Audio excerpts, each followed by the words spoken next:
The snow was falling thick and heavy. Robert could only see a few feet in front of him. It had taken nearly an hour for them to reach the driveway of the castle. Both Lagertha and Lorena were sound asleep as the vehicle parked at the main entrance.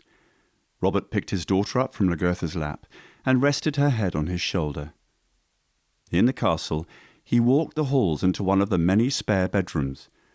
The entire castle was decorated with Yule decor, and he felt like a child once again at the sight of its beauty. He tucked his own child into bed and kissed her good night, and headed back to the carriage to tend to his wife. "Hey, son," Abraham whispered. "Hey, Dad, what are you doing up?" "I was just checking to see if you guys had made it back yet. Old habits of a parent die hard, you know." "Just got in, Pops.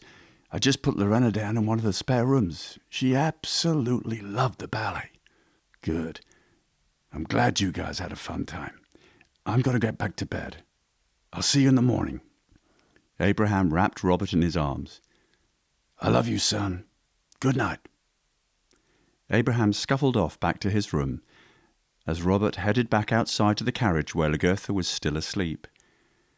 Gracefully, Robert scooped her up and carried her inside. The snow was chunky and abundant. The night was quiet, almost dead silent. All that was heard was the crack of the snow as he walked upon it. Lightning flowed in the clouds above. An odd sight, yet it's happened twice this early winter, Robert thought. He entered the warmth of the castle and closed the door, first with his butt, then with his foot, as carrying his wife made the easy task quite difficult. He walked the quiet halls with his wife in his hands.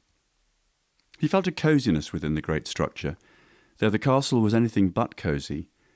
It was the effects of the architecture and the festive decorations that set the comforting feeling in his heart. "Oh, hey, Prince Charming. Thanks for rescuing me," Lagertha chafed as she was being carried in his arms. "Hey, Princess, I thought I needed to kiss you to wake my sleeping beauty," he bantered back. "All I needed was your touch. But a kiss wouldn't hurt either," she teased. Robert found the Queen's room, though the tradition of the actual Queen's room vanished nearly 2 centuries ago, and he laid Lagertha on the soft king bed. He kissed her ruby-red lips and tasted the sweetness of her tongue. He bit her lip as he moved away.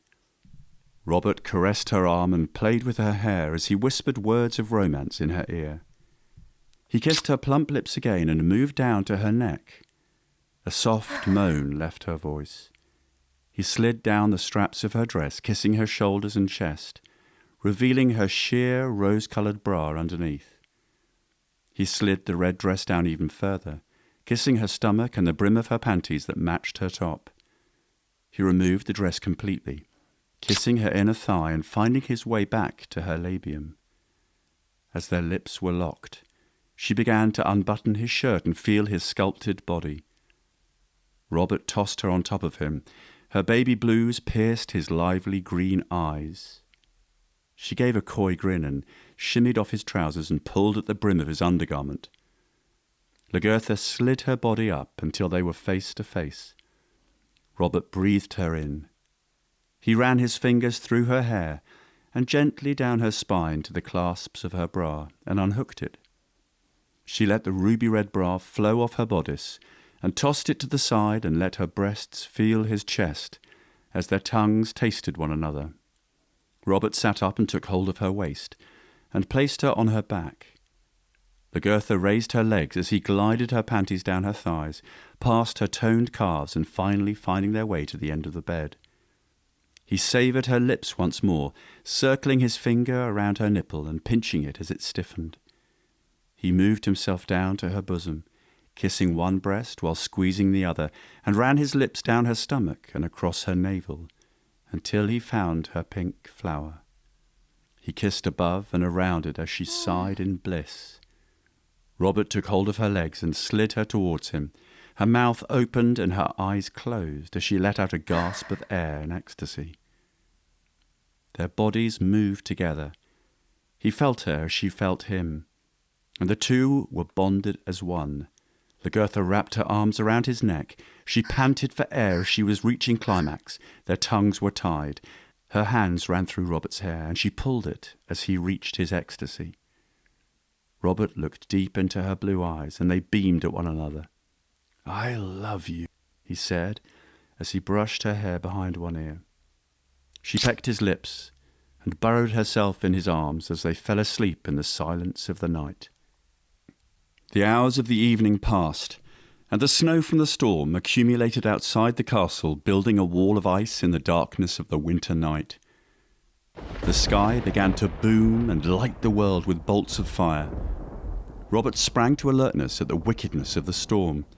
The clouds seemed to gather into one area in the sky as they funneled up higher than the eye could see.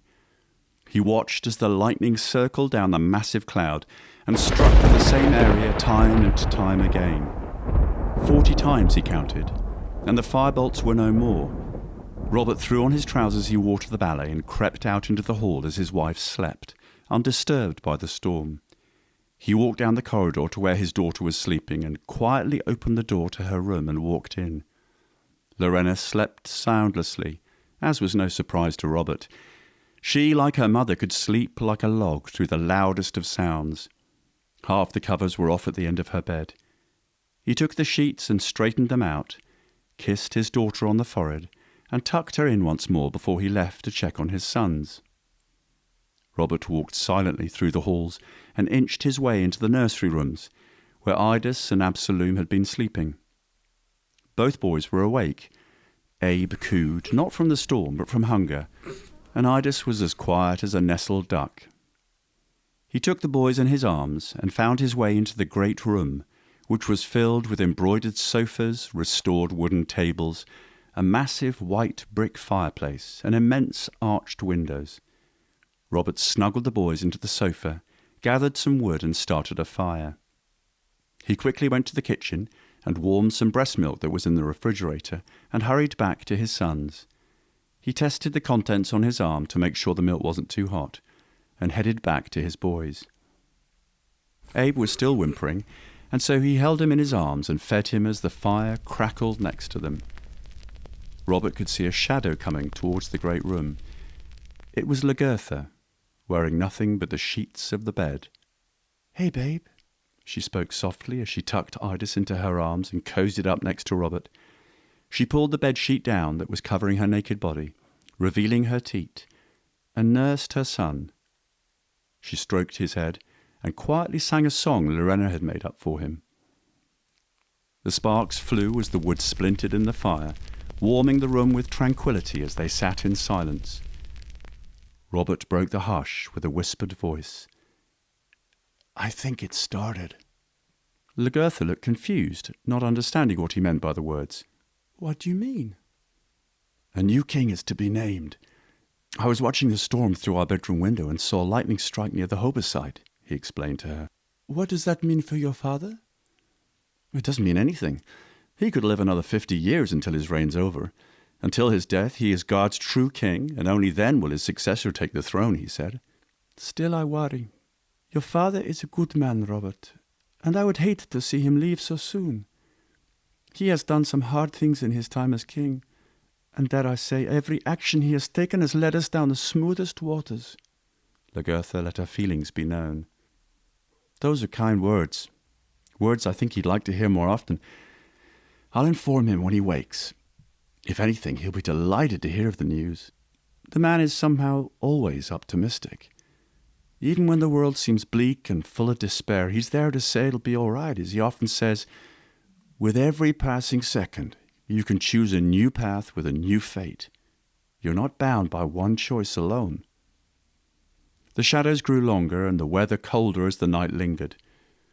Robert and Lagertha brought the boys with them into their room. They bundled them in between themselves and let their eyes rest until the break of day peeked through the window. A beam of sunlight struck Robert in the eyes. He tightened them and hid his face from the day that was before him.